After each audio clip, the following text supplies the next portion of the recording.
Welcome back to the ICU podcast. Today, I'm super excited to have Jill Osborne with me. Welcome, Jill. Thank you. It's always nice to come talk about IC. Of course. Yeah, I'm so excited to dive into hopefully a lot of different topics today.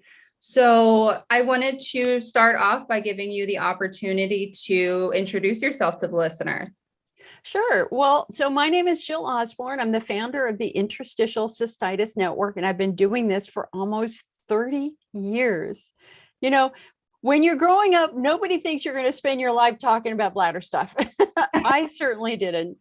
But when I was struck with pelvic pain, very, very severe pelvic pain in my early 30s, I thought I was the only one in the United States in the world who had this pain that kept me up at night. I couldn't sleep. I couldn't function. I really was lost, absolutely lost. And I had a doctor say to me, you will forever be a burden on your family. This is your life. Get used to it. You will always have severe pain. And that was the moment I started fighting back. And I went, no, no, no, no, no, no, no. I've got 3 degrees. I will prove you wrong. And I went home and I started reading and I started studying and I started my first support group 6 months later. And then I built the very first website dedicated to IC in 1994. And the rest is kind of history. We're rated #1 in the world by Harvard Medical School and the University of London. So amazing. Thank you.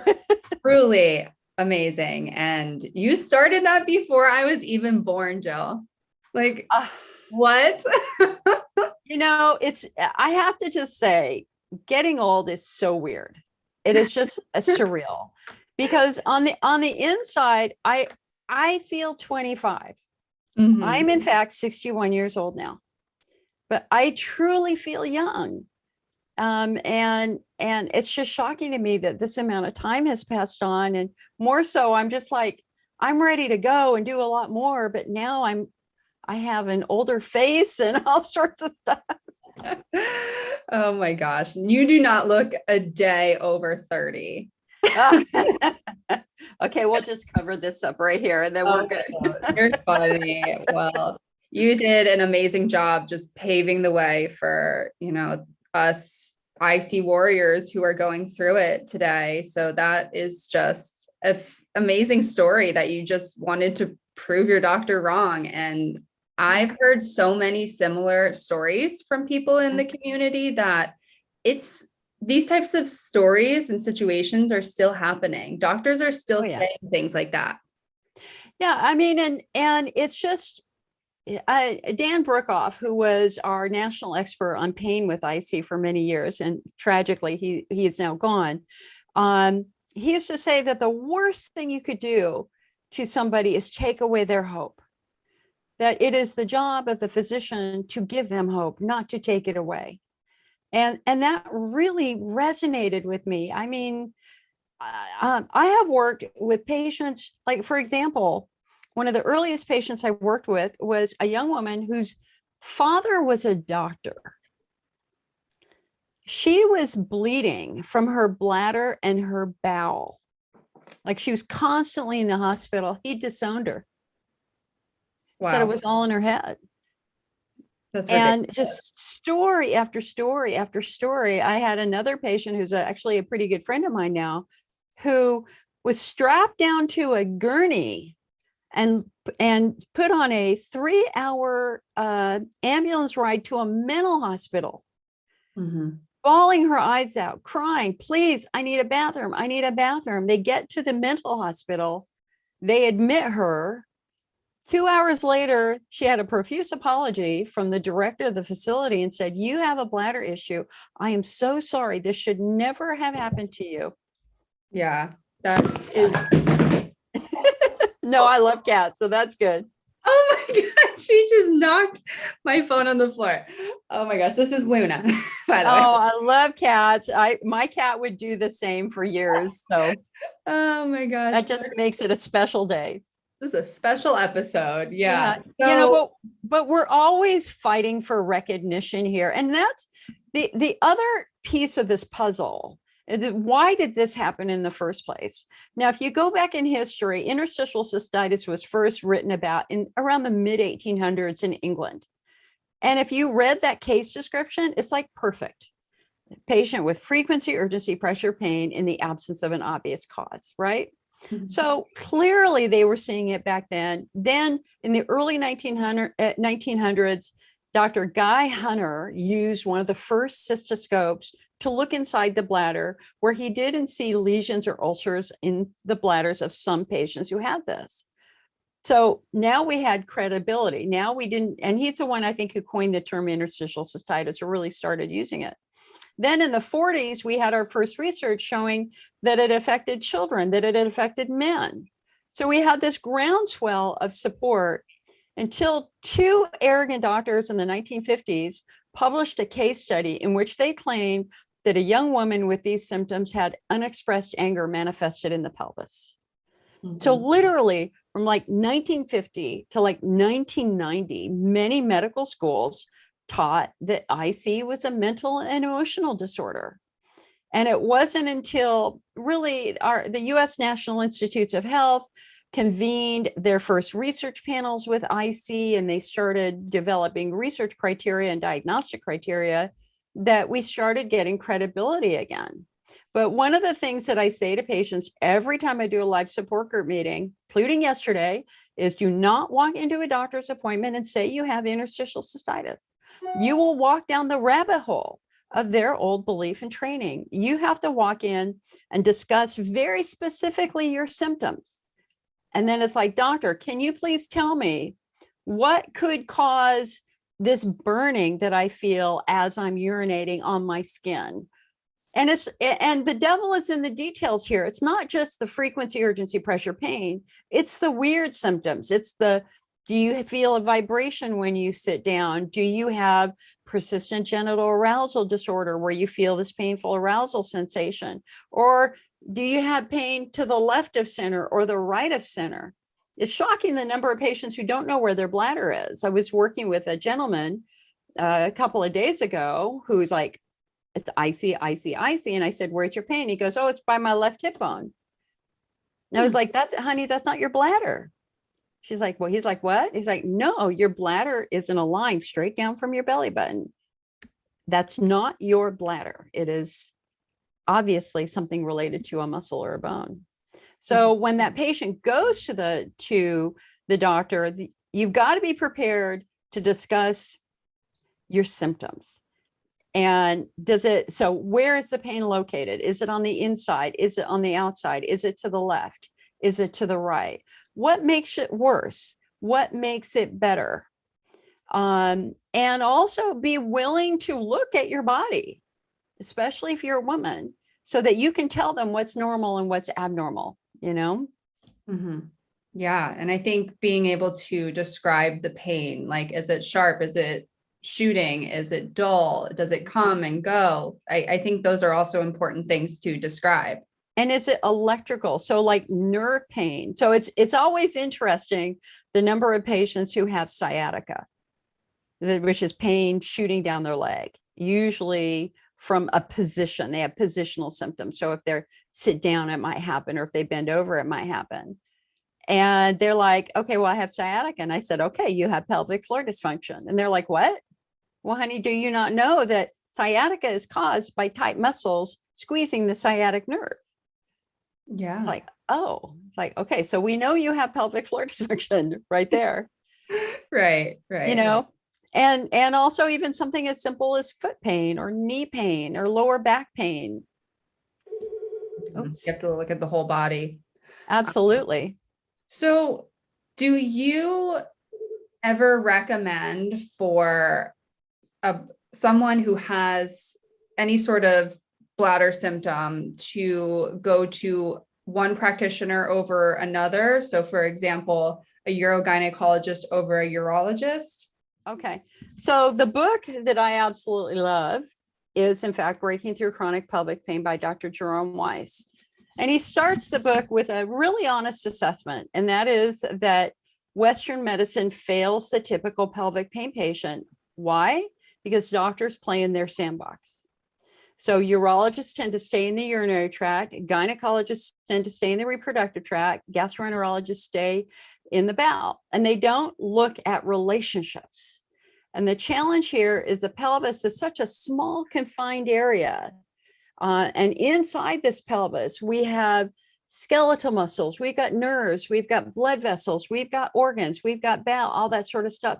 Nothing operates in isolation. They influence each other. So as an example, there are two reflexes that are important to understand. One is called the viscerosomatic reflex. And the question is, can an organ change muscle behavior? And the answer is absolutely. If that organ is in pain, your muscles will get tight to protect you from the pain. And then we have the opposite. The opposite question is, can muscles change organ behavior? And the answer is yes, that if this muscle is tight for a long period of time, it is restricting blood flow. We are then have the condition of ischemia, which is going to affect the bladder and bladder health. So the challenge here with your question is, which doctor is going to look at relationships? And unfortunately, it's really very few. And the other challenge too is, depending upon which doctor you go to, you're going to get a diagnosis based upon their specialty. So for a patient with frequency urgency, if you go to a urologist, their first assumption might be UTI. If you go to a gynecologist, their first assumption might be UTI, or it might be estrogen atrophy. And so it's hard. We want to look for a really good, well-rounded doctor who's got multiple interests and multiple specialties, like, for example, Robert Eckenberg, who is, in my opinion, our nation's pelvic pain expert. Yeah. And he's a gynecologist, which I didn't actually realize at first. Yeah. Well, and Dr. Weiss, so Dr. Weiss started out as a urologist, but early in his career, he saw very quickly that bladder therapies did not work. And he wanted to know why. So he first became a specialist in muscles, and he was a master at muscle manipulation. So if you walked into his clinic with trigger points, the odds are you would walk out with those trigger points pretty resolved and those muscles healthy. But what baffled him is, why did the muscle tension come back? 2 weeks later, a month later, why did the trigger point come back in exactly that same spot as where he had treated it? And that's when he had to take an even farther step back and look at bones, because it's actually bones that put long-term consistent stress on muscles. And so it makes sense that you would look at the hips, the SI joint, even the knees. But what he ultimately found is 95% of his patients with long-term chronic pelvic floor tension were not walking correctly. It was all about their feet. And all those forces, those dysfunctional forces from not walking correctly, reflect right up into the pelvis. If you have one leg higher than the other or longer than the other, we've got imbalance like that. If you have one ankle that rolls inwards, then that leg goes outwards. And so the pelvic floor muscle on that side is going to be tighter and stretched as compared to this side. And so for any patient who has any history of injury or trauma, any clear sign of muscle dysfunction, really where we're going now is to a physiatrist. We want to work with somebody who's really good at the functioning of muscles and bones. Okay, got it. And the Interstitial Cystitis Network, you guys have a directory of IC specialists, right? We do. And actually we have just done all the work to update it as of last month. I haven't uploaded it yet, but we absolutely do have a database. But there's another really good database at pelvicrehab.com. That's kind of a consortium of pelvic specialists. And so the listings at pelvicrehab.com are really very, very good.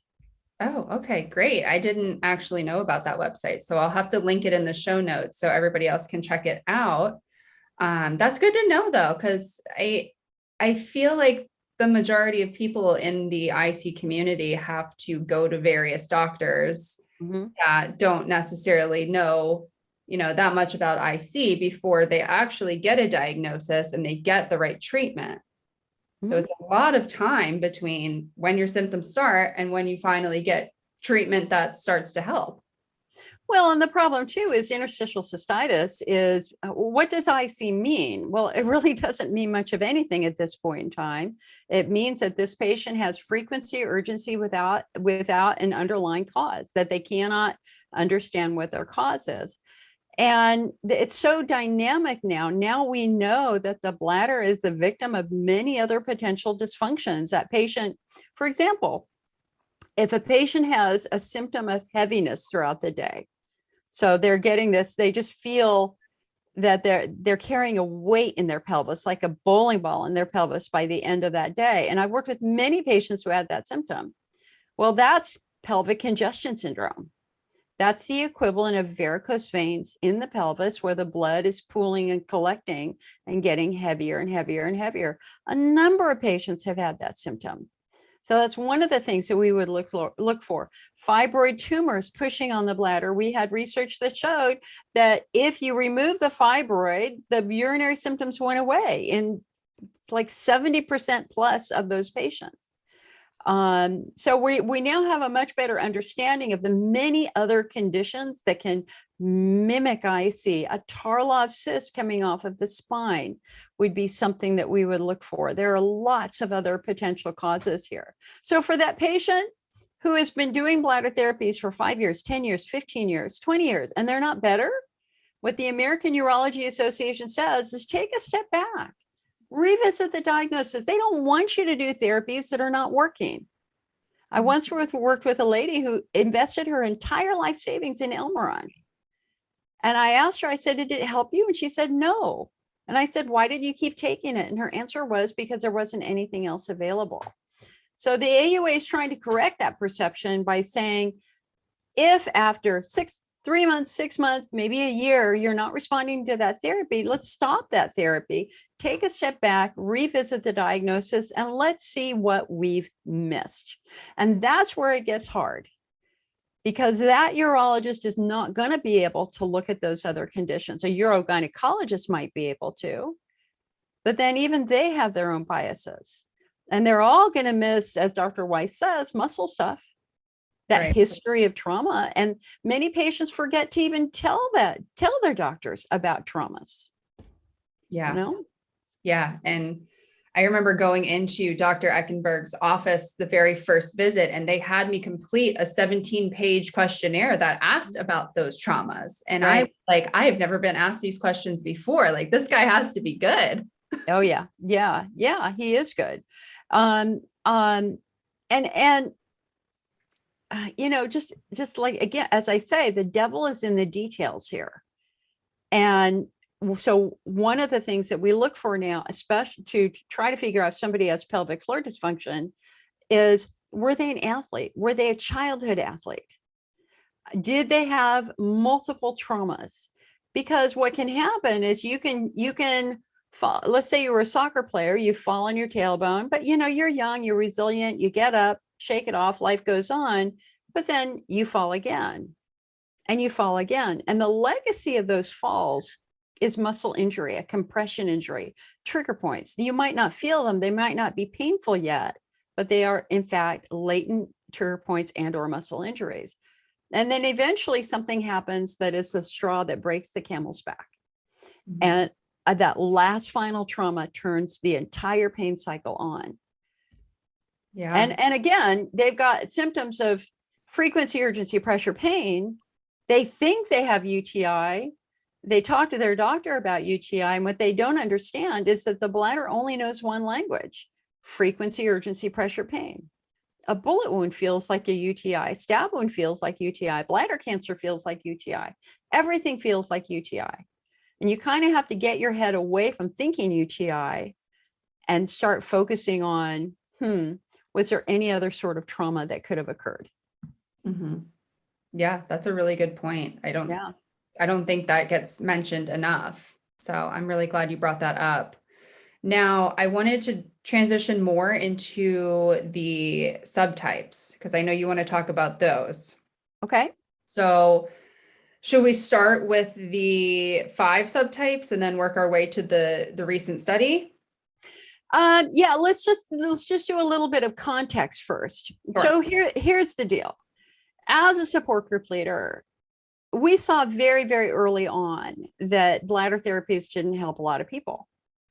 I mean, I was diagnosed with IC. Bladder therapies never helped me. I had DMSO, I did amitriptyline, I did imipramine, I did nortriptyline, I did Visceral, I did as much as you could. They did not help me. And so it was very clear in the patient community that there was diversity in the patient community. And we have to remember that for some people, well, IC is a grab bag diagnosis. So for some people, IC is diagnosed in childhood, while for others, it's diagnosed after menopause. Are they physically, anatomically the same? No, they're not. Do they have the same disease? No. For some people, IC begins after chemotherapy because of the chemicals of the chemo irritating their bladder, while for others, IC begins after having a baby. Are they anatomically the same? Absolutely not. There is diversity in this patient population. And so it was Dr. Chris Payne 6-7 years ago who made his first proposal. Now, in Europe, the Europeans have 12 variations of IC that they've been using for well over a decade. And actually in Europe, the only people who are diagnosed with IC are patients with Hunner's lesions. If you do not have Hunner's lesions, you are diagnosed with bladder pain syndrome. The challenge with what they're doing in Europe is they require hydrodistension and biopsy in every patient to be diagnosed, and our American health system simply would not do that. So, but it was the Europeans who really first planted the seed that, hey, there's very distinct patient groups. And then we had a system called UPoint, and that was created by a couple of doctors in Canada and the United States, where they asked doctors to assess not only the health of the bladder wall, that what does the bladder wall look like, but they asked physicians to look at muscle tone, previous history of UTI, any other neurologically related pain conditions, et cetera, et cetera. So that was good. We were very excited about that because we felt that they were recognizing the whole body, but even that had limitations. And then here in the United States, we are remarkably conservative. The only thing that the AUA was kind of willing to go for was just to say, some people are bladder centric, other people's are not. But that didn't really help guide us with respect to treatment recommendations. So it was Dr. Christopher Payne, who ran the IC research program at Stanford University, who, again, 5-6 years ago, put out his proposal. He suggested that there were 5 distinct patient groups. And in his article, he was very provocative because as he was introducing it, he was saying, we should be treating IC patients like cancer patients. And of course, I'm reading that going, oh my God, please don't say cancer and scare people. But when you actually read the article, he said, no. When somebody's diagnosed with cancer, they don't just say you have cancer and walk away. They say you have cancer of the left breast that is estrogen dependent type 1, 2, 3. And with that very detailed cancer diagnosis, both the patient and the physician know what their treatments are. And he argues correctly that when somebody's diagnosed with interstitial cystitis, both the doctor and the patient really don't know what to do next. Right. That we need an individualized treatment plan, a treatment plan that will focus on that patient's unique anatomy. So in his system, 5 core variants. Variant number 1, Hunner's lesions, because we all know that Hunner's lesions is a very different disease process. When you biopsy a Hunner's lesion, it is filled with inflammation. And Hunner's lesions were always considered the most severe form of IC, the most difficult for very treatment resistant. And now we know why, because we have some research that suggests that Hunner's lesions could actually be the result of a polyoma BK viral infection, or it can be the result of some neuroinflammation. So for patients with Hunner's lesions, you are now called Hunner's lesions disease, and that's accepted worldwide. There isn't a researcher that disagrees with that. Hunner's lesions is its own separate disease process. They deserve their own research and they deserve their own treatment guidelines, okay? IC subtype 2 in his system is bladder wall driven. This is where, yes, patients really do have a fundamental underlying bladder wall problem. And in this group, we have some subvariants. So the first thing we're going to look for is hemocystitis. So is that bladder being injured by some sort of chemical exposure like chemotherapy? So patients doing chemo who are getting cyclophosphamide or ifosfamide, I think that's the way you call it, that is broken down into a very toxic metabolite called acrolein or acrolein, something. It's a hard word to pronounce, but it's this toxic metabolite which badly damages their bladder. And thankfully, we have a new therapy called Mesna, which a patient can take, which will neutralize that. The question is, are doctors giving it to them? The answer is often no, which is sad. It's unnecessary suffering. So we're going to look for chemical injury first. Chemotherapy, we're going to look for, was that patient drinking a massive amount of soda, a lot of energy drinks, a lot of artificial things, artificial sugar, things like that. And then our second variant in this group is going to be estrogen atrophy, changes in hormones, because the bladder needs estrogen to produce that nice thick coating of mucus. I mean, think about your bladder for a moment. It's the only organ in the human body designed to hold toxic waste. Urine is body waste. It contains ammonia and urea and other irritants. So how can the bladder hold ammonia for hours at a time and not get damaged? Well, the answer is that your bladder is like your mouth. It's a hollow organ covered with a really thick coating of mucus. We call it the mighty mucus. And the purpose of that mucus is to act as a barrier.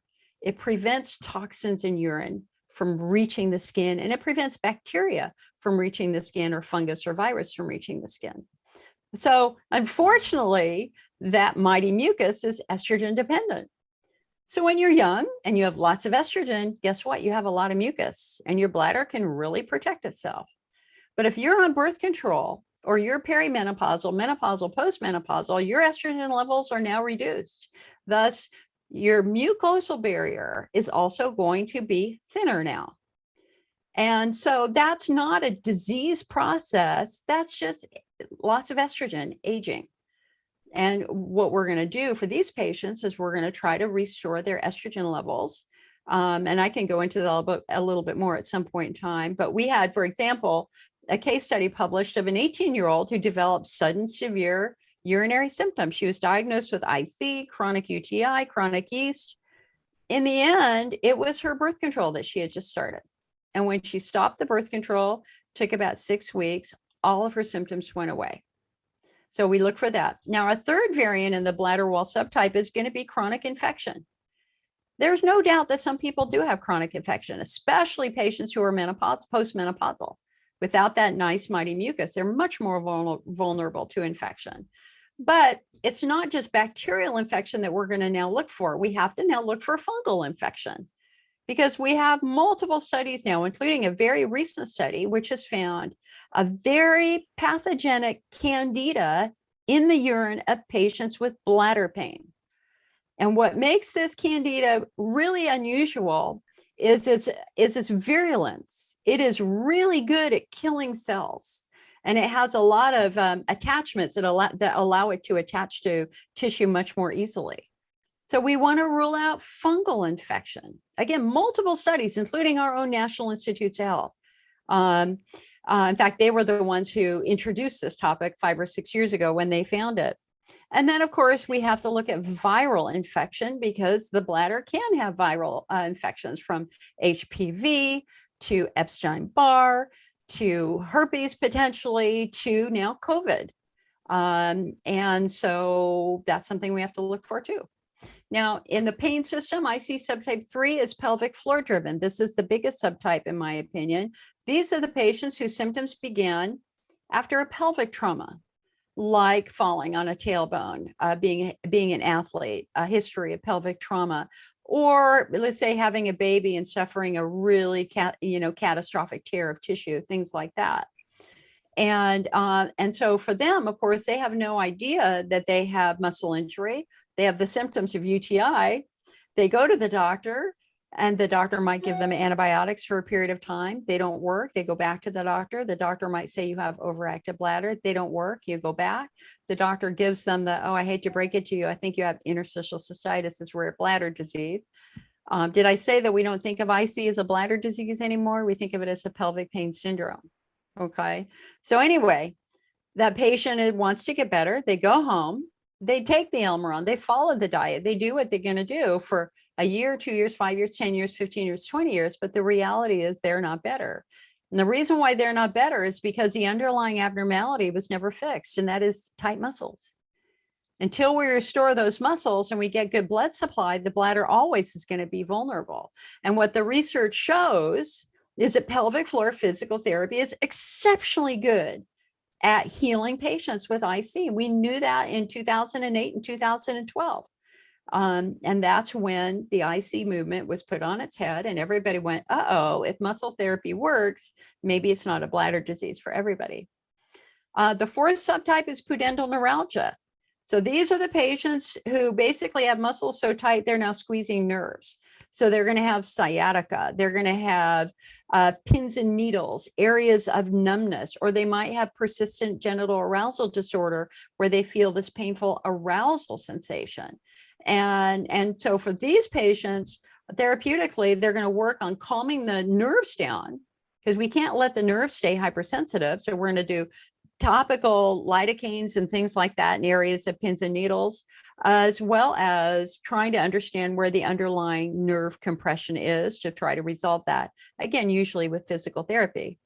And then our last subtype, central sensitization, chronic overlapping pain conditions. These are the patients who have multiple pain conditions. I'm in this subtype. So characterized by very sensitive skin, a wicked sense of smell. We can smell things that other people can't smell. Smells really drive us crazy. Yeah. And that actually is driven by the central nervous system, the IC, the IBS, the vulvodynia, the fibromyalgia, we now know is a central nervous system maladaptation, not mental illness. Nobody's saying it's mental illness. It's basically a nervous system that has been traumatized and is kind of stuck in fight or flight. So these patients will also have a lot of anxiety. So now therapeutically for them, we know that bladder therapies are not going to fix the underlying problem. We have to work on calming and restoring good central nervous system function. So those are pains, core subtypes. I think he nailed it.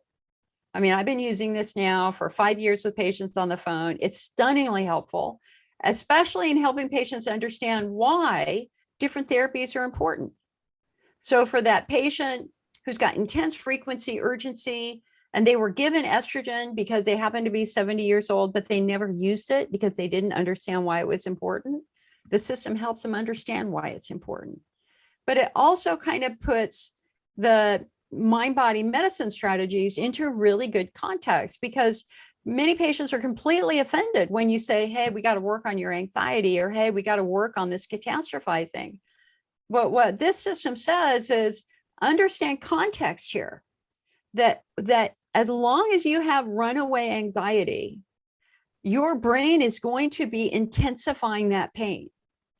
And if we can calm that anxiety down, your brain will start minimizing that pain. And again, not a mental illness, it's a central nervous system maladaptation, that usually occurs from a major trauma in younger years. Mm-hmm. Yeah, and I really do think that the subtypes are helpful, and I also resonate the most with the central sensitization. I think you and I have chatted about it before. Mm-hmm. And, I fit that box to a T. Like the sense of smell that I have is crazy. Everyone in my life knows that I can smell anything from a mile away. Like, yeah. It's crazy. And I remember you told me that if you go back to like our ancestors, there was somebody who had to like smell for like poison in the food, or I forget exactly how you said it, but. Well, it's an evolutionary priority here that being sensitive, the problem is the word sensitive has been weaponized. And we all, for those of us who are sensitive, we've all been kind of like, oh, you're sensitive, get over it, right? Well, you can't get over how you're built. You can't get over how you're wired. I'm a redhead. we already know I have a lot of different nerves. You know, redheads have quantitatively more nerves than other people. But if you go back from an evolutionary perspective, every tribe needed somebody to smell the water and taste the food to make sure it was safe. Mm-hmm. And so sensitivity is an evolutionary priority. It's good. It can save your life. People who are sensitive find gas leaks. Like I found 3 gas leaks so far in my neighborhood. I was offered a job by my gas company. They were stunned that I could smell it. As people who are sensitive, we also tend to be a little bit more empathic, especially towards animals, which I don't quite understand, but it's very, very true. Oh, that's me. 100%. Oh yeah. I feel that to my core, like, and I've noticed in the clients that I work with, this applies to them as well. Like they're just sensitive people. Like it just seems like that is a pattern. Well, and I think that, you know, as I look at my life and, I can remember when I was in college and I was actually working with an older man on something. And he said, Jill, what do you want to do when you grow up? And he goes, you know, I want to help people. And his answer was, oh, you can't help people until you've made your money first. You need to spend 30 years making your money and then you can start helping people. And I was just like, yeah, no, I kind of do. You know, I think that you have to be responsive to the environment around you and that there are animals that need help, people that need help, and it calls to us. Yeah. And I think especially right now with the state of the world and the Ukraine situation, I think a lot of us are being affected by it. You know, being sensitive in modern society is very difficult. I mean, because we're exposed to a lot more chemicals through manufacturing. I think at one point in time, I read a study that said every year, 300 new chemicals are introduced through products imported from China, that for which we have no idea what their toxicity is all about. So we've got chemical trauma. Then we have food trauma too, because, you know, our body was designed, like my body is designed for Norway and Sweden. I am 100% Scandinavian. DNA testing proved it, 100% Norwegian. And so we think about what my ancestors were eating. My ancestors were eating fish. They were eating berries once a year. When the berries were in season, they were eating grasses and whatever they could catch and eat. And I've always wondered, you know, I started having a lot of food sensitivities, like when I was a teenager. And then in my 20s, they were really bad. Like I had wicked IBS, just wicked IBS every morning. What I call bend over and scream or crampers. That was going on for 3 to 4 years. And my sister gave me a book on food allergies and it talked about food sensitivities. Mm-hmm. It's like, oh, I can be sensitive to food. And so we started eliminating foods. And the moment I eliminated oatmeal, all of my cramping went away. Oatmeal and chocolate. Wow. Yeah. And so my body, they didn't have oatmeal in Norway. They didn't have chocolate in Norway. I don't think my body knows how to process it. My body interprets it as poison. Wow. So yeah, our international food supply, and as well as all the manufactured foods we have now, you know, with people drinking massive amounts of coffee and soda, the human body was not designed to support massive levels of soda and caffeine and stuff. It really wasn't. Mm-hmm. Yeah. So we're torturing it in a way with our food choices. It's crazy to think about. Like just the things that we enjoy the most are causing our bodies so much harm. Well, and then we have to throw in the context of just daily stress in childhood, abuse, trauma. We're really now learning a lot more about what long-term trauma can do to the body, childhood trauma. I remember like the single best medical appointment I've ever had was with an IBS specialist who spent an hour with me. I was struggling with really, really intense rectal pain that I thought was from it was from an internal hemorrhoid, but my pain was off the charts. Little tiny hemorrhoid, like the size of a sunflower seed, was making me, you know, cry like every single day. And so she was going through my history, and I had some really traumatic things happen when I was younger. I mean, we had a lot of murders where I grew up, and my neighbor was raped and murdered, and I was afraid to leave my house for years. I mean, literally from like 4th grade through high school. I mean, and just the systemic violence towards women is real, and it's real today. And that the long-term result of that stress, that constant fight or flight of being, not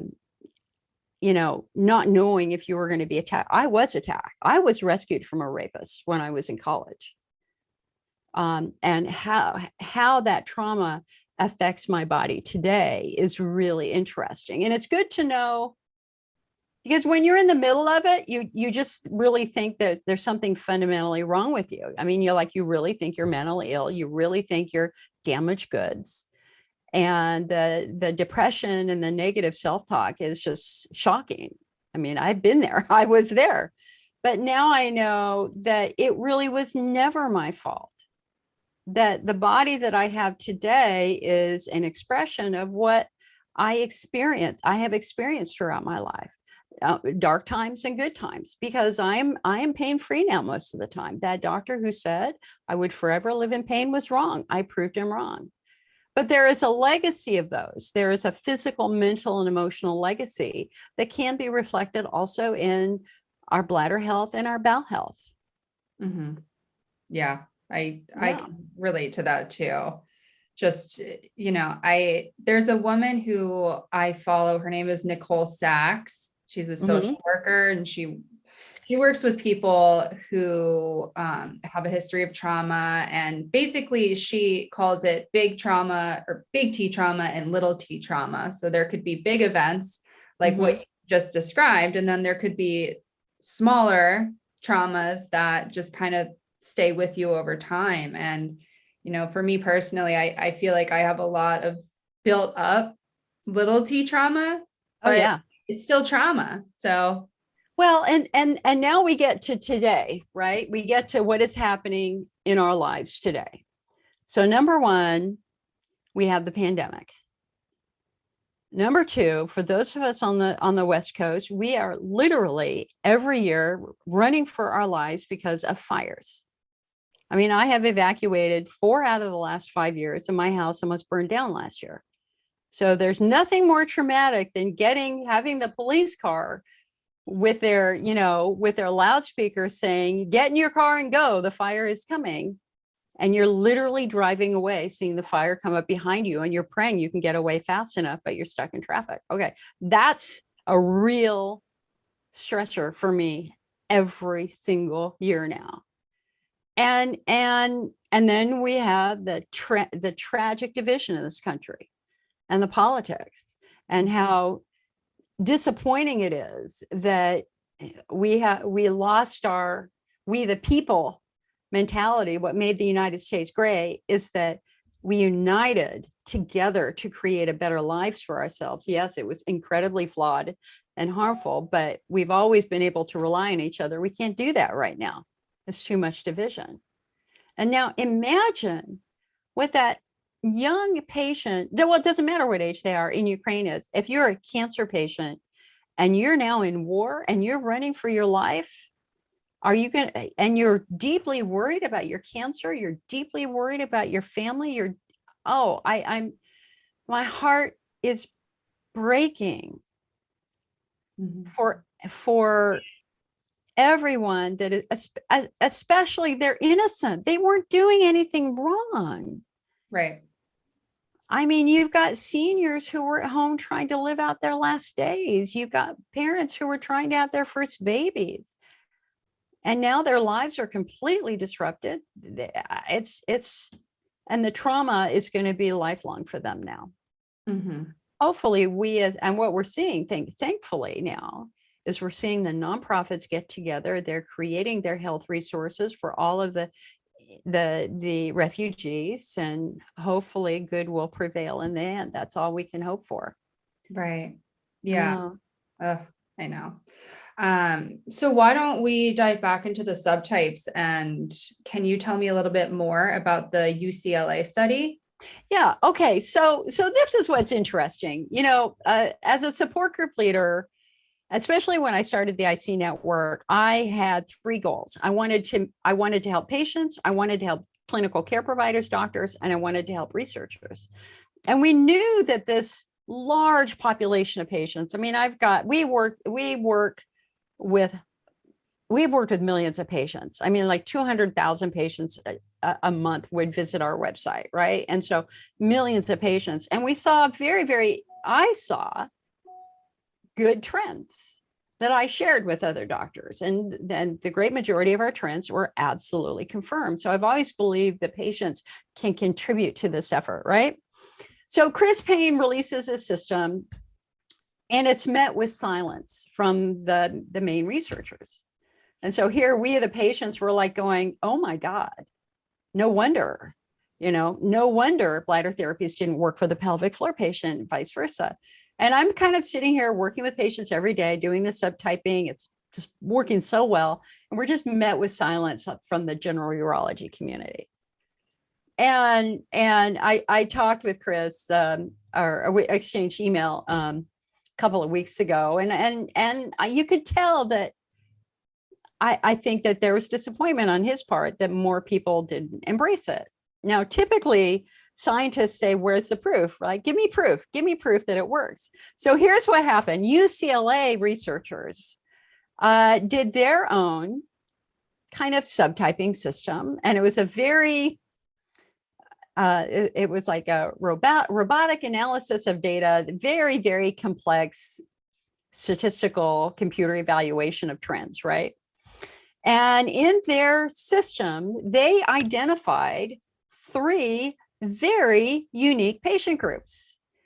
The bladder-centric group, which is the equivalent to the Hunter's lesions bladder wall-driven, the pelvic floor group, and then they identified another group that they called NUP, non-urologic pelvic pain. So the thing is every single one of their three groups have frequency, urgency, pressure pain. So every single one of their groups, patients would be diagnosed with interstitial cystitis. But they were able to prove statistically that there's a bladder-centric group, there's a pelvic floor group, and then the third group is the NUP group, the non-urologic pelvic pain group. So these patients had frequency, urgency, pressure pain, but they didn't have pain on bladder fill. They tended to have pain after urination, and they tended to have urethral pain and or pain at the vaginal introitus, the entrance to the vagina. And the most important part of their study was treatments, because the only patients that responded to bladder therapies were the bladder group. The patients with the urethral pain and the introitus pain, they didn't respond to anything. And the patients with the pelvic floor pain, 80% of patients responded very, very well to pelvic floor physical therapy. So now we have much stronger evidence that these distinct groups are real, and therapeutic evidence that supports that they need individualized treatment. So this supports three of pains: Hunter's lesions, bladder wall driven, pelvic floor, but they did not look at pudendal neuralgia, and they also did not look at central sensitization. I feel very confident in saying that when they do that, they will also have data that supports Chris Payne's system. So I think 5 years from now, 10 years from now, 15 years from now, Chris Payne is going to be the hero of the IC movement for creating this wonderful system. Mm-hmm. Yeah, I'm interested to see where the research goes. Yeah, well, and he just one thing, he also argues that there are probably more subtypes. So I do believe that there is a small autoimmune subtype, maybe 5% of patients who have lupus, Sjogren's syndrome, rheumatoid arthritis in IC. So that also is a very clear and distinct group that is going to require different therapies. Mm-hmm. Yeah, I agree with that too. I run into a lot of people who have a lot of autoimmune diseases and conditions. So yeah, no, I'm interested to see where that goes. Do you know of any other research that's going on right now? On subtyping, yeah, well, yes and no. It's like trying to find a needle in a haystack or getting water out of a desert, trying to get these major figures to go in this direction. The super conservative researchers, they want the double-blind placebo-controlled study. They want the massive science before they're willing to go on board and say, okay, there's this distinct group. So a couple of years ago, the National Institutes of Health had a conference for IC about research priorities. And at that meeting, they had decided inexplicably to include Hunter's lesions with everybody else, which made no sense. You can't expect apples, oranges, and bananas to respond to the same therapy. And so when they did that study, they were like, okay, we think apples, oranges, and bananas will respond. Now, finally, in the last year, they're saying no, that we have to be very respectful of the fact that there are different variants. And so they're willing to say bladder centric beyond bladder, but the other subtypes, they're still, there's just resistance to change. Mm-hmm.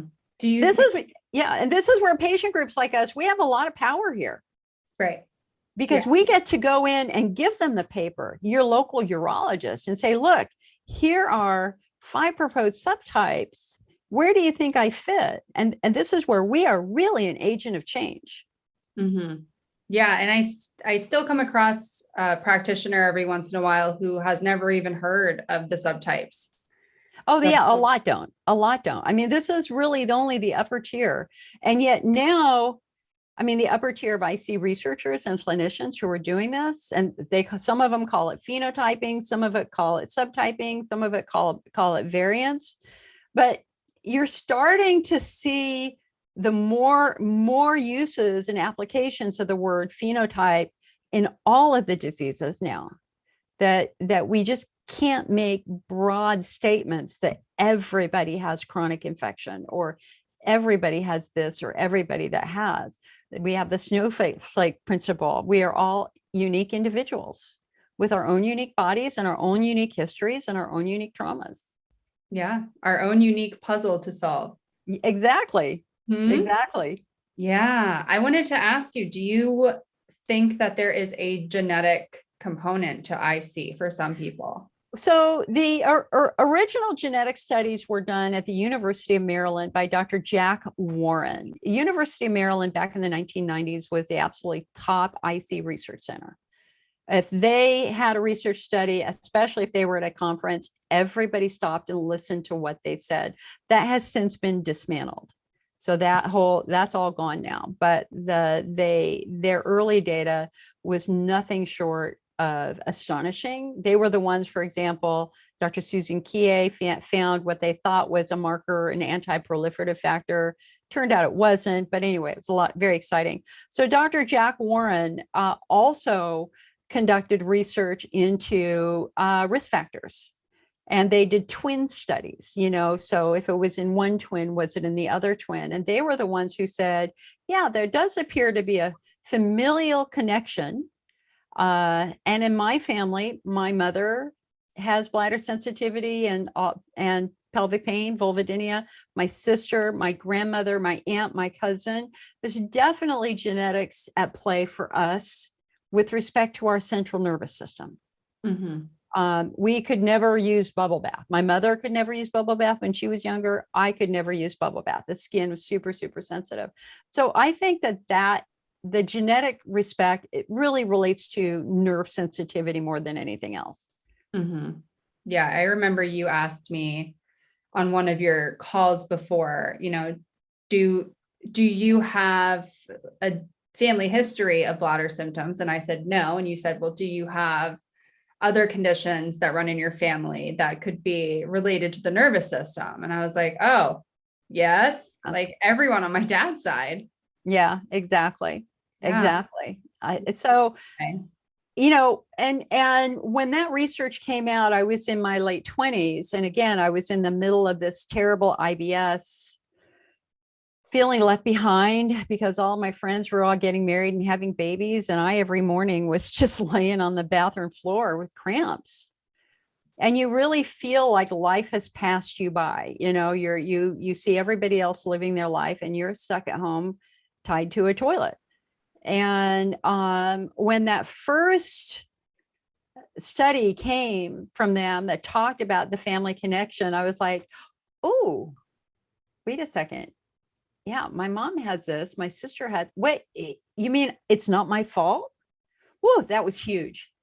Yeah. That was huge for me. That took all the shame away. That took all the blame away and was really essential for me, getting out of depression. That's very, very severe depression that I had been in. Yeah, it's a good point you make that there can be shame associated with these symptoms. Oh God, yeah. I mean, and it's just like the little barbs. I mean, I can remember even when I was in graduate school, I was in college and then I worked for a year and then I went back to grad school and I was still having all this stuff in grad school. Right. And it was kind of a miracle, but see, grad school was at night. My problems were in the morning. So I was able to do that. But when you try to make your needs known, just the little barbs you get back are like that. You mean you haven't found the career? Like you're not, who are you dating? You haven't had children yet? Oh, wait. I had that. You can get rid of that by drinking the juice of a lemon every day. Yes.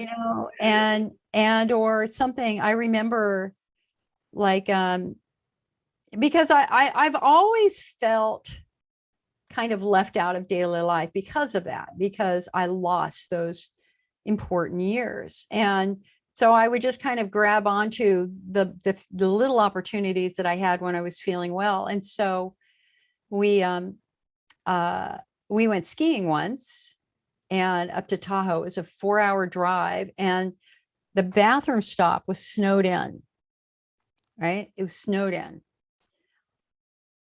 So I was in the car for at least 90 minutes with agonizing bladder pain, right? Like, oh my God, this is so bad. And we get there, use a bathroom, and it was fine. I got to ski. We drove home. I was good. But the next time we went, I said, I just might need a little help. And I got real resistance from the family. And they were like, well, maybe you just need to drive yourself. And maybe you just need to bring a car so you can drive home if you want to drive home. And I'm like, that was really hurtful. Yeah, that's not very accommodating of them, especially from your family. Well, and now everybody understands, but back then people didn't understand. And there was an assumption really that I even had an uncle who I had an uncle in Hawaii and we flew to Hawaii and flying. Oh my God, I hate flying. Even to this day, I hate flying because all you have to do is tell me there's not going to be restroom access and I'm going to immediately need to pee, right? Yeah. There's that anxiety thing. Yeah. And I had a flare in Hawaii and had to go to the emergency room and man, he just nailed me. And he said, you're just an attention seeker. You just want attention. I was like, no, I'm in pain. Right. So it's nice to be older. It's nice to be able to defend myself. It's nice to be able to tell people they're full of crap. You know what I mean? Just they don't talk to me that way. Right. Like who wants to be at the ER when they're in Hawaii? I know. Yeah, exactly. So there's I think I find myself thinking about that more as I'm older, is that there's a real grief about those lost years. There's a real grief. I wanted to be married and I always thought I would have 5 children. That didn't happen. And it didn't happen because of this. Mm-hmm. And I did not get well until I was in my, 45. And I want to write a book about it because I think emotionally it's just something that we're always trying to process, that grief and that sadness. Mm-hmm. Yeah. I talk to a lot of people who feel like they grieve the life that they had before. Yeah. And, me personally, I can't relate to that because I've always had symptoms. I've never known a life other than this, Yeah. but it's real. Those feelings are valid. Yeah. Yeah, they are. And it's hard when you have a condition that nobody can see. It'd be a lot easier if you had a broken shoulder and you were wearing a cast. Everybody would be very nice and accommodating. Yeah. I had a man that I worked with who had very, very severe pain. He was still working. He was a sales rep. He had to fly, had a terrible flare in a plane. He begged the stewardess to let him go ahead of the line to go to the bathroom. She looked him up, she just condescendingly looked him up and down and went, "You look fine, go to the end of the line." He passed out. He passed out in the line. Wow. Yeah. Do we have a lot of education? That's why we do IC Awareness Month. IC Awareness Month is our opportunity. It's every September. It's our opportunity to share our stories, to really try to raise awareness that there's no shame and there's no blame in having pelvic pain or bladder pain or bowel pain or vulva pain. It's real, it's treatable. And we don't want people to be suffering in silence at home alone. Right. We want to give them hope. We want to try to give them an opportunity to live a better life. Yeah, absolutely. And that's kind of what I've been trying to do through my social media accounts. I have so many people reaching out to me on Instagram and TikTok that say, like, I didn't know anybody with IC before I found your profile, and you make me feel like I'm not alone. And that to me is everything. That makes all of this worth it. All of the dumb dancing TikToks that I do, like, it's so awesome to be able to just at least make somebody feel less isolated. Oh yeah. Oh yeah. The best, and like the best part of my job, and I think it would be true for your job too, is when you find that younger patient who's just beginning this journey, right? And they're really at the "what have I done wrong" stage, and thinking that they're unworthy and unlovable and that they'll never have a life, and more importantly, just carrying a lot of shame about it, and saying to them what we wanted somebody to say to us, which was a hug. You're not alone. This is not your fault. It is real and it is treatable. And that, like, seriously is the best part of my job. And I commend you. I don't, back in the old days before social media, all we had really was the IC network and YouTube. And I did a bunch of videos on YouTube. And then Facebook came around, and I'm so involved now with patients calling every day that I haven't had time to do Instagram, and I'm just starting to do TikTok a little bit more. I saw your videos that you just posted. They're good. I have a lot of, man, I can talk. Yeah, no, people are going to love those videos. And I think it's fantastic that you do your weekly Facebook lives. I know that helps so many people. Yeah, well, and we simulcast on Sundays, YouTube and Facebook, and some of our meetings are short, like an hour and a half. Other meetings go 5 or 6 hours. As long as patients have questions, usually I will stay and try to answer their questions. And it's, I kind of have a love-hate relationship with Facebook, because we've had urologists go on Facebook and look at the IC groups there, and they're horrified. They're just totally horrified at some of the information that's giving out. Yeah. Yeah. No, really terrible information. Dangerous. Yeah. Dangerous information. And so I had really backed away from Facebook. Also, it just wasn't a nice place to be. And so I actually turned off our Facebook for like 6 months. But then we had a clinical trial that was really promising, and I turned it back on. And I thought, you know what do you want to do, Jill? And it's like, Jill, you're a support group leader. Be a support group leader. Mm-hmm. And so I just thought, okay, that's what I'm going to do on Facebook, is I'm going to do support group meetings. And so we did one last night on Facebook only, and then we do the YouTube. And I've tried Instagram Live. I might, I just can't hold my phone steady if I'm holding my phone. Yeah, you're going to need to get a stand for it, and you should get one of the ring lights. Oh, I have it. I've got ring lights. And I have stands, but my environment is weird. And so making it all work is is challenging sometimes. And I'm older. I'm less patient. Mhm. Yeah. Well, I think what you're doing on Facebook is, already above and beyond. So I wouldn't put that much pressure on yourself to expand past that if you don't want to. Well, I want to do the TikTok. I mean, I like, so my dream is so funny. I was going through some old membership notes for the IC network, because we have members and people can be a member and get our magazine. And I had promised that I was going to do 55-minute videos, a sequence of videos that was just going to be for our members.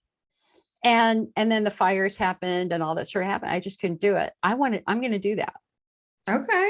That's my goal this year, but I'm going to do it probably in 3-minute segments so that we can put it on TikTok and on Facebook, because I think we all have a perspective to offer. Yeah, absolutely. The more I remember when Facebook started and they started the IC support groups, I was initially hurt that people were leaving the IC network due to Facebook.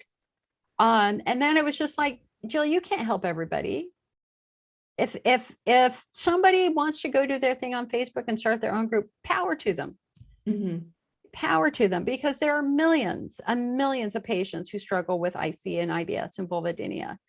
So now I'm at the point where bring it on. Come on, let's as long as it's good information. Right. Yeah. Yeah. There's IC support groups, for every type of person out there. And some have just different vibes. And, I realized that they're not all for me. So I ended up just making my own. And yeah, exactly.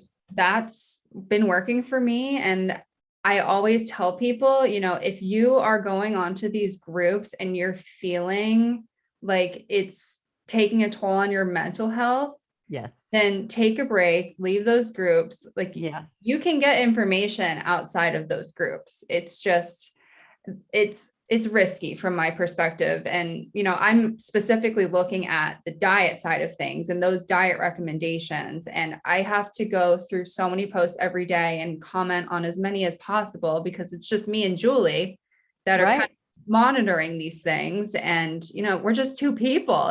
It's difficult. Yeah. We need an army. We need the BTS army. We need an IC army, that will help us.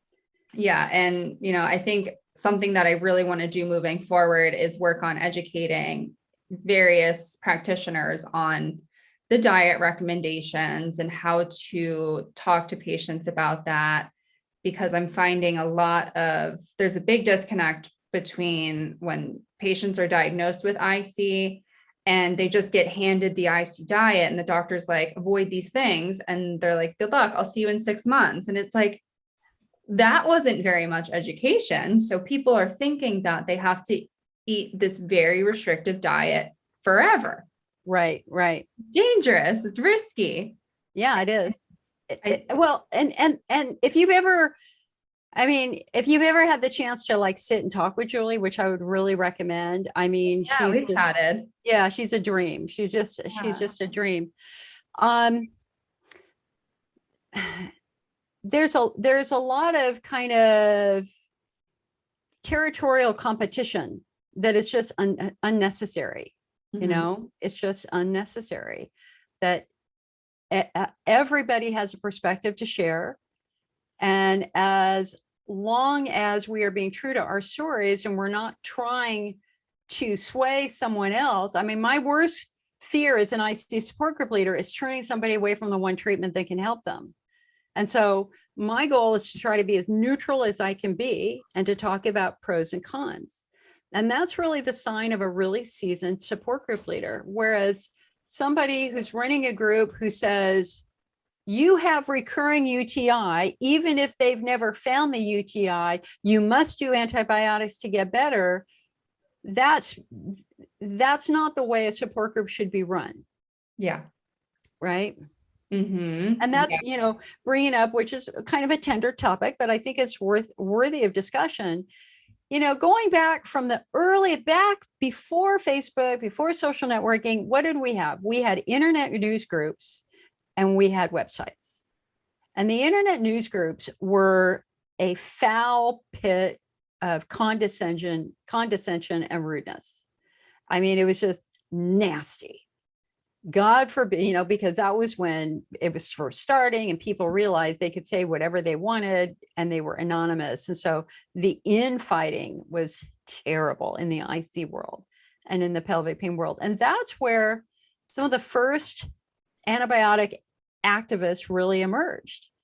In fact, it was one of my co-leaders in the first Facebook group, or I'm sorry, the first America Online group for IC. She started saying everybody should take antibiotics. And by then I had left my group to start that group to start the IC network. And I came back and said, you can't say that because some people are sensitive to antibiotics and you can't just say they're safe for long-term use. And Right. it was like, woo, we're talking conflict. Yeah. Conflict. So it was actually Dr. Paul Fugazzotto. If you've heard that name before, Paul Fugazzotto was a PhD scientist who ran a medical lab in South Dakota. And he was the one who really started focusing on the concept of embedded infection, chronic infection. He called it a fastidious infection. And so back then, we all sent our urine to him. It all came back with either Enterococcus, Micrococcus, E. coli, whatever. And he suggested long-term therapy.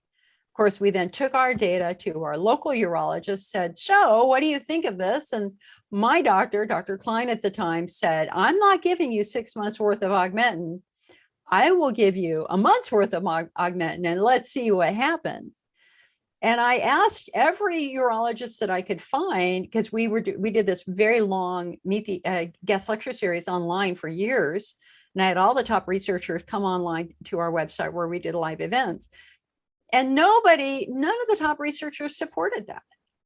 They just couldn't get there. And in fact, if you look at the AUA guidelines for IC, specifically not recommended is long-term antibiotic therapy because of the risk of the development of drug-resistant infection. So we had the Paul Fugazzotto group, and he was a lovely man. I had lunch with him. Sweet, kind man.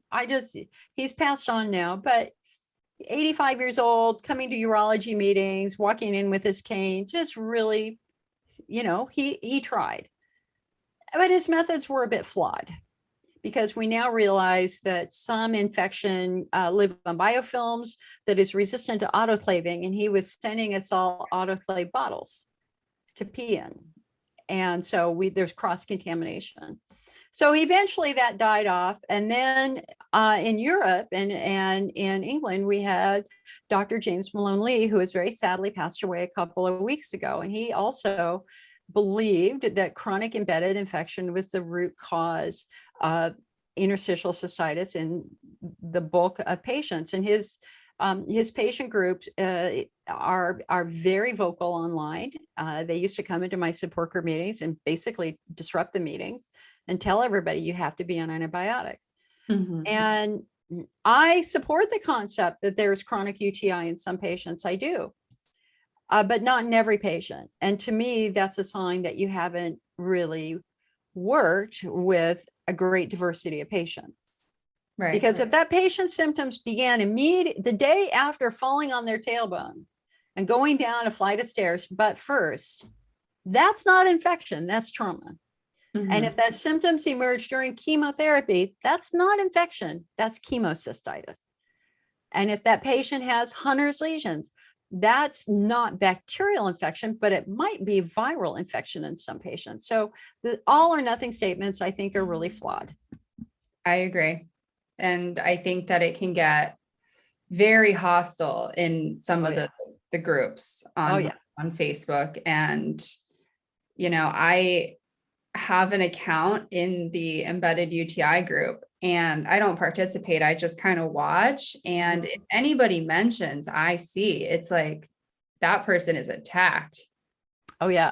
And I've been attacked many, many times. And it's just like, listen, if it were chronic UTI, Susan Kie would have found that in the early 1990s. I mean, they were taking biopsy samples, They were looking for anything they could possibly look for as a causative agent, a pathogen in the bladder, with all of the testing that they had in the early 1990s, as well as the National Institutes of Health. And the reality is that what's so interesting, even in new biome studies, like published in the last couple of months, when they're trying to understand, is there a difference between the bacterial biome in patients with Hunter's lesions versus patients without? There's no difference. The bacteria are the same. What's different is the viral load or the fungal load. And that brand new study finding that super virulent pathogenic candida in patients with bladder pain is huge. So if that patient flares when they eat sugar, okay, we have to look at fungus, and we have to consider next generation testing to just see if there's a drug resistant candida in there. The Center for Disease Control several years ago, they listed their top 10 pathogens that they thought were affecting mankind. 9 of them were bacteria, 1 was candida. The incidence of drug-resistant candida in nosocomial infections in the hospital after antibiotic therapy that are killing people is real. And so we have to take the blinders off with respect to bacterial infection, because it literally could be fungal infection or viral infection. The National Institutes of Health, when the Europeans released their findings about the polyomavirus in the urine of IC patients, you know, and there were multiple studies, right? And so we're kind of like waiting for the Americans to say something. And they didn't for 5 years. I'm like, waiting. Come on, guys. What do you think about the polyoma finding? What we didn't know is that they were doing their own viral study. And they have something called the MAP Research Network, the multidisciplinary approach to the study of pelvic pain. They had urine samples for hundreds of patients, and they went back and they checked the urine samples over time. And what did they find? Like 5% of, quote, IC patients did have polyomavirus. So, you know, lots of good things are happening. The challenge is getting the information down to local doctors. Mm-hmm. Yeah. Yeah. And it's like, how do we do that? Yeah. And how do we treat, and even more importantly, how do we treat chronic viral infection, especially now with COVID, because we have COVID associated cystitis, and that's going to be a huge group of patients because they're already calling us. Yeah. Can you briefly touch upon that? Yeah. So it was in the first 6 months of COVID that a researcher in Germany reported that patients appeared to develop very severe urinary symptoms. And they just didn't understand it. So they just sent it out saying, all right, we know COVID affects the lungs. To the urology community as a whole, can you see if you can develop any data to see if it's affecting the urinary tract? And then it was researchers in Detroit, because Detroit was a huge COVID center. They were the ones who went back into the records, and what did they find? That a significant population of COVID patients with no prior history of urinary issues developed severe urinary issues. Like severe frequency, urgency, pressure, and in some cases pain. Usually it's just intense urgency. And so they were able to correlate, to support that theory from Germany that COVID was in fact affecting the urinary tract. And in their publication, they called it de novo COVID cystitis. De novo means brand new, no previous history of bladder issues. So now it's 2 years later, and we very clearly understand that COVID is not a respiratory virus. It does not just affect the lungs, it affects the entire body, that it gets to the brain. So for those patients who have lost their sense of smell, that's brain damage. That's damage to the gray matter smell center in their brain. For patients who have bowel issues, they're finding COVID in the lining of the bowel months after you think you're done? You think the virus is over? No, they're finding living virus in the bowel. One of the other things that's happened from a urinary standpoint is that a number of men post-COVID have erectile dysfunction. And now we know erections are all about blood flow. We know that COVID attacks blood vessels, right? It's a circulatory virus as well. And so in that research, to try to understand why that was happening, they found live virus in the penis months afterwards. And so what's happening in the bladder? So there are basically three fundamental theories on what's happening with the bladder. Number one, it's the cytokine storm that COVID triggers, this massive inflammatory reaction in the human body that is very, very damaging. And that's what's damaging the lungs to a certain respect, the cytokine storm. So when you study the urine of COVID patients, you see all the cytokine storm inflammatory markers.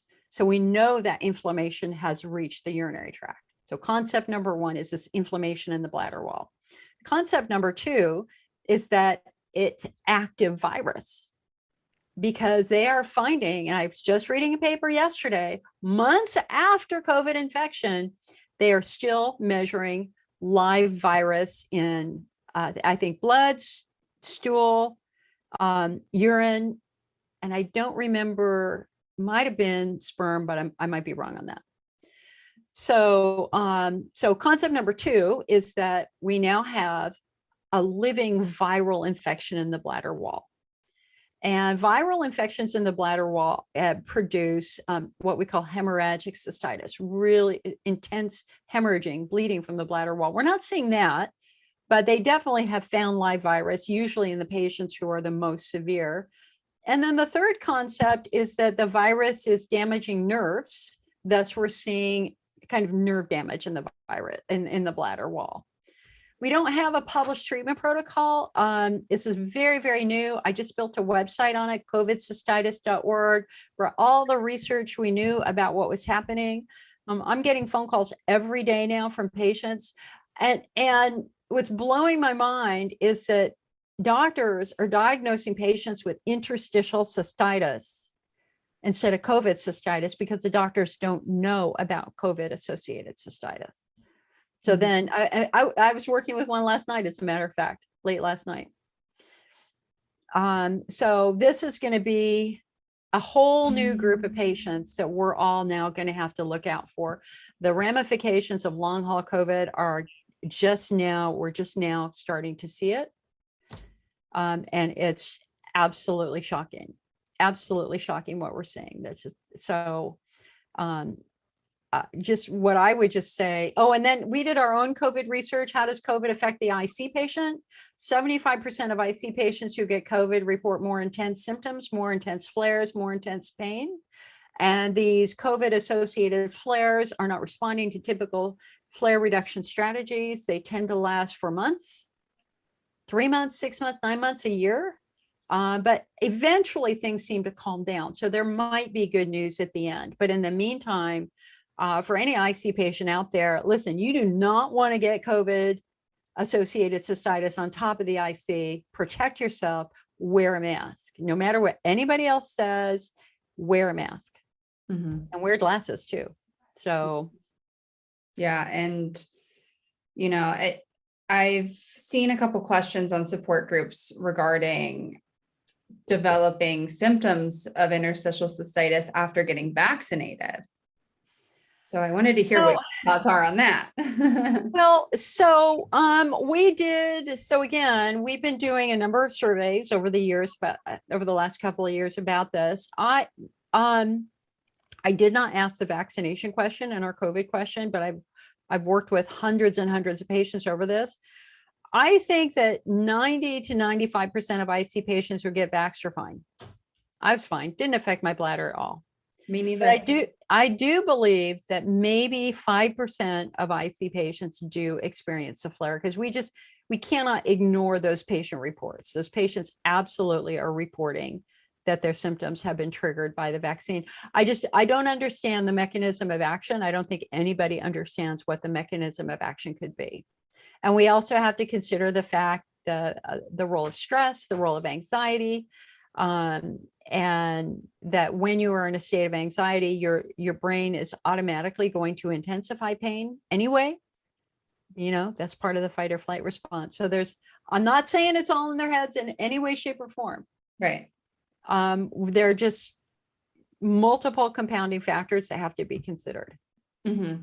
Yeah. I mean, in my experience, when I had COVID, I had a flare. And then when I got vaccinated, nothing happened. So Yeah. I would say getting sick was way worse. How long was your COVID? How long did you deal with it?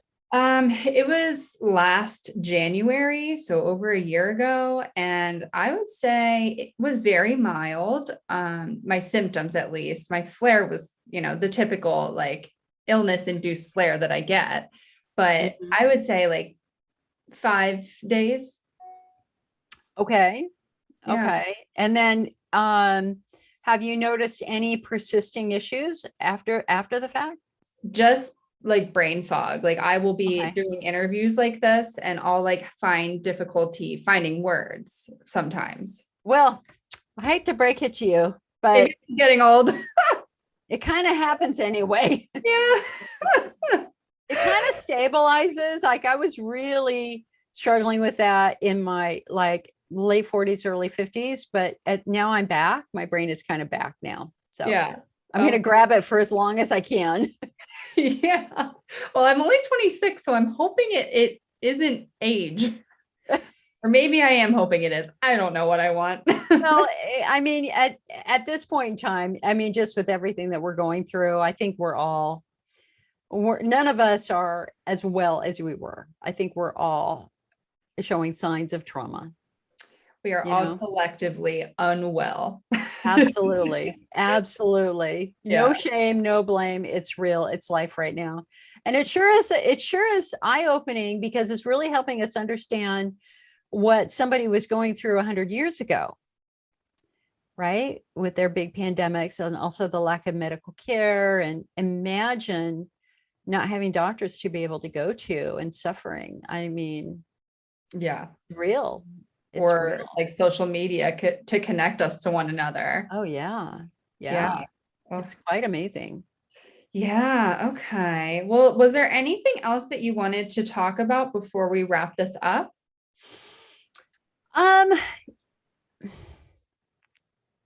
Yeah. So when I think about the patients that I work with, and guys, I do coaching virtually every day on the phone with patients. There are some kind of fundamental mistakes that patients make that I think we really need to be cognizant of. So understand, number one, that just because you have frequency, urgency, pressure, pain, that doesn't necessarily mean it's really your bladder. Your bladder can be victimized by something else.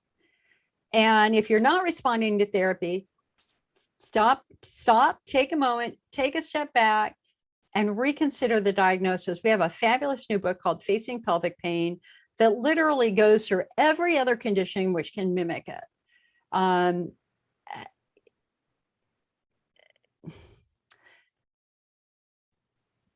So concept number one is don't give up. If you're not getting better, don't give up. Keep asking questions. Be assertive with your doctors, not aggressive, not insulting, but assertive. I want patients to walk into a doctor's office looking at a peer, not somebody better than them or worse than them, a peer. You have to be able to walk into the office knowledgeable and prepared to discuss your symptoms. Mm-hmm. Advocate for yourself. And you can't just say it hurts down there. Please don't say that. What does that mean? You have to say it hurts by my rectum, or it hurts by my urethra, or it hurts inside of my body. It's amazing the number of patients who don't know their basic anatomy. They don't know that their urethra is in front of their vagina. And the number of patients who literally have never looked down there with a mirror. Jill, I did not do that until like 2 months ago when I started doing self installations. No way. I know. I was like in my doctor's office and he was explaining how to do it. And he was like, do you want to watch while I do it? And I was like, no. And then I thought about it. I was like, okay, I guess I should. So they gave me the mirror and they were like, this is where your urethra is. And I was like, I didn't expect it to look like that.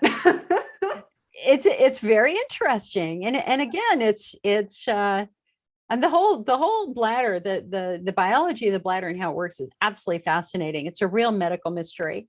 So wanting patients to walk in with pride, with shame, without any shame, with knowledge, and ready to engage a discussion.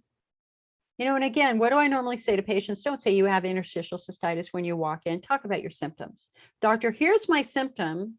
Whenever I bend over, I have shooting pain. Can you please help me understand that anatomy? Or doctor, I always have pain on my left side. Can you help me understand what's there? So that's important. Because if you do just burst into tears, you're going to immediately pull in there, oh, maybe she or he is mentally ill, and that's just not good. It's okay to cry afterwards. It's okay to cry in your car. I've done it many times, but I want you to walk in bold, assertive, calm, confident, ready to have a discussion. You pay them. They don't pay you. You're the boss. You're the one who makes the decisions with your medical care. So that's kind of one concept. The other thing that I think is really worth discussing is there are kind of 3 levels of emotional health that doctors look for. And it's important that we understand that too. So if you're optimistic, yeah, you got a bladder thing, but you're super optimistic, life goes on, you're going to live your life, yada, yada, yada. That's a sign of a very high functioning good person, that you understand that injuries happen, that infections happen, you're going to treatment, and it's not really affecting your outlook on life. The next group are patients who have had this happen so many times that they're now not as optimistic about their life. They are worried.